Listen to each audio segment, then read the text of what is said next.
கர்த்தருடைய பரிசுத்த நாமத்திற்கு மகிமை உண்டாவதாக.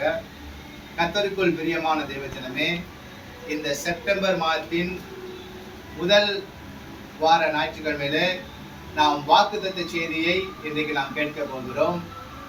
இந்த மாதம் ஆண்டவர் அடியனை கொடுத்த வாக்குத்தத்தம் யாத்ராகமம் 34 அதிகாரம் 10வது வசனம், உன்னோடு கூட இருந்து நான் செய்யும் காரியம் பயங்கரமாயிருக்கும். அருமையான தாயாரே, உன்னுடைய பிரச்சனை குறித்து நீ கலங்கி வந்திருக்கலாம்.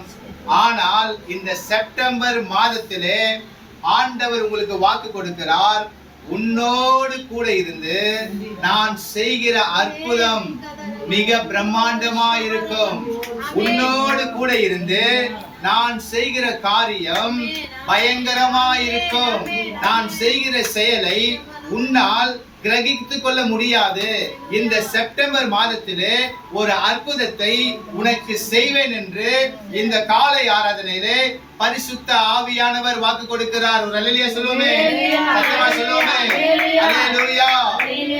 எந்த ஜாதிகளிடத்திலும் செய்யப்படாத அதிசயத்தை நான் உனக்கு செய்வேன் என்று கர்த்தர் சொல்லுகிறார். எத்தனை பேர் ஆமென் சொல்றீங்க?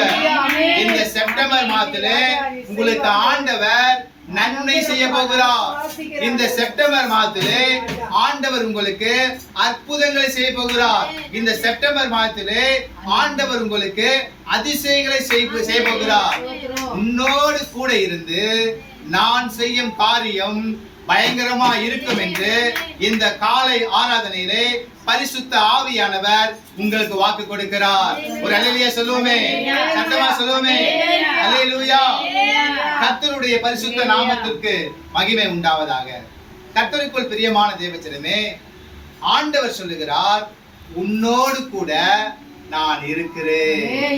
கர்த்தருக்குள் பிரியமான தேவஜனமே, ஆவிக்குரிய கிறிஸ்தவ வாழ்க்கையிலே நமக்கு ஒரு விசுவாசம் இருக்கணும். என்னோடு கூட கர்த்தர் இருக்கிறார். அல்லேலூயா. என்னோடு கூட கர்த்தர் இருக்கிறார் என்கிற ஒரு விசுவாசம் எப்பொழுதுமே இருக்கும். ஆனால் சில ஜனங்களுக்கு உபத்திரவத்தின் நேரத்திலே, சோதனை நேரத்திலே, அவர்களுடைய பிரச்சனை நேரத்திலே அவர்கள் தன்னோடு கூட இருக்கிற கர்த்தரை மறந்து விடுகிறார்கள். அவர்கள் தங்களுடைய பிரச்சனையை பெரிதாக பார்க்கிறார்கள், சோதனையை பெரிதாக பார்க்கிறார்கள். கர்த்தர் தன்னோடு கூட இருக்கிறதை அவர்கள் மறந்து விடுகிறார்கள். ஒரு அல்லேலூயா சொல்லுவோமே, அல்லேலூயா சொல்லுவோமே. கர்த்தருக்குள் பிரியமான தேவஜனமே, வேதத்திலே பல பரிசுத்தவான்களோடு கூட கர்த்தர் இருந்தார். நாம் மோசேயின் சரித்திரத்தை குறித்து சுருக்கமாக பார்க்க போகிறோம். மோசேயோடு கூட கர்த்தர் இருந்தார்.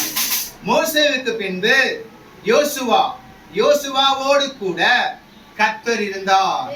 ஆபிரகாமோடு கூட கர்த்தர் இருந்தார். யோசேப்போடு கூட கர்த்தர் இருந்தார். தானியேலோடு கூட கர்த்தர் இருந்தார். பவுலோடு கூட கர்த்தர் இருந்தார்.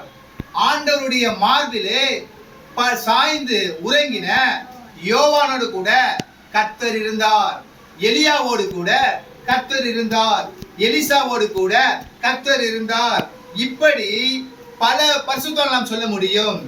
ஆபிரகாமோடு இருந்தார், ஈசாக்கோடு இருந்தார், யாக்கோபோடு கூட இருந்தார்.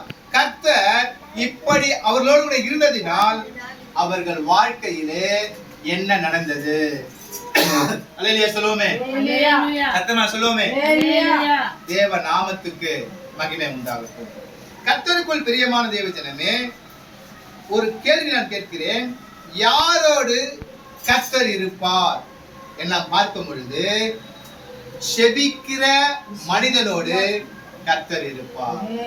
ஒரு மனிதன் நல்லா அவன் ஜெபிக்கிற மனிதனா இருப்பானால் அவனோடு கூட கர்த்தர் எப்பொழுதுமே இருப்பார். நல்லா நீங்க ஞாபகம் வச்சுங்க. திரும்பவும் சொல்றேன், ஒரு மனிதன் நல்லா செபிக்கிற மனிதனா இருந்தா அவனோடு கூட கர்த்தர் இருப்பார். ஒரு சில மனிதனோடு கூட கர்த்தர் பேசுகிறார். கர்த்தர்